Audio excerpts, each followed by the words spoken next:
सबैलाई नमस्कार। मेरो नाम अनुज। म यतिखेर मैकोट गाउँमा छु। पछिल्लो समय एकदमै भाइरल गाउँ रुकुम मैकोटको यो सिद्धमस्ता मन्दिरमा म प्रवेश गर्दैछु। यहाँबाट चाहिँ स्टु देखिन्छ। यहाँबाट ठाउँ एकदमै बवाल छ यो ठाउँ। आज चाहिँ मौसम पनि एकदमै सफा छ। म यहाँबाट थोरै माथि जान्छु है। यो ब्याकग्राउन्डमा यस्तो बवाल छ यो गाउँ चाहिँ एकदमै राम्रो छ ठाउँ। म मन्दिरमा प्रवेश गरेको छु यतिखेर है। यहाँबाट देखिने पुरै देखाउँछु म। यस्तो बवाल ठाउँ छ है, यस्तो बवाल ठाउँ छ। म यस्तो ठाउँमा चढ्दैछु यतिखेर चाहिँ।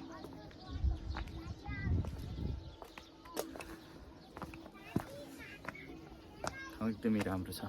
आजभोलि समर सिजनमा अलिकति यो पनि राम्रो हुन्छ हैन, त्यही भएर धेरै राम्रो देखिन्छ। म पुरै देखाउँछु हजुरहरूले।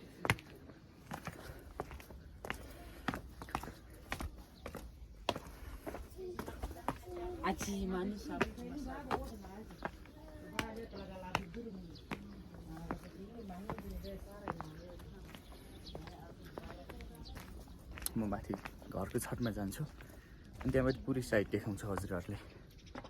ठाउँ एकदमै राम्रो छ है। मैकोट गाउँ एकदमै भाइरल गाउँ पनि हो, अत्यन्तै सुन्दर पनि छ।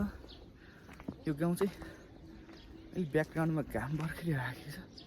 ब्याकग्राउन्डमा यस्तो देखिन्छ, यस्तो छ ब्याकग्राउन्डमा चाहिँ, यस्तो देखिन्छ। यो गाउँलाई जति व्याख्या गर्दा पनि पुग्दैन है। ठाउँ एकदमै सुन्दर ठाउँ हो यो मैकोट गाउँ। अत्यन्तै रमाइलो गाउँ हो है। यसलाई जति व्याख्या गर्दा पनि पुग्दैन। यो असाध्यै रमाइलो छ यो ठाउँ। मैले यस्तै भ्लगहरू बनाउने काम गर्छु। भिडियो हेर्नु भने सबैजनाले लाइक कमेन्ट अनि मेरो च्यानललाई सब्सक्राइब गरिदिनु होला, म अनुरोध गर्न चाहन्छु। Thank you so much. नमस्ते।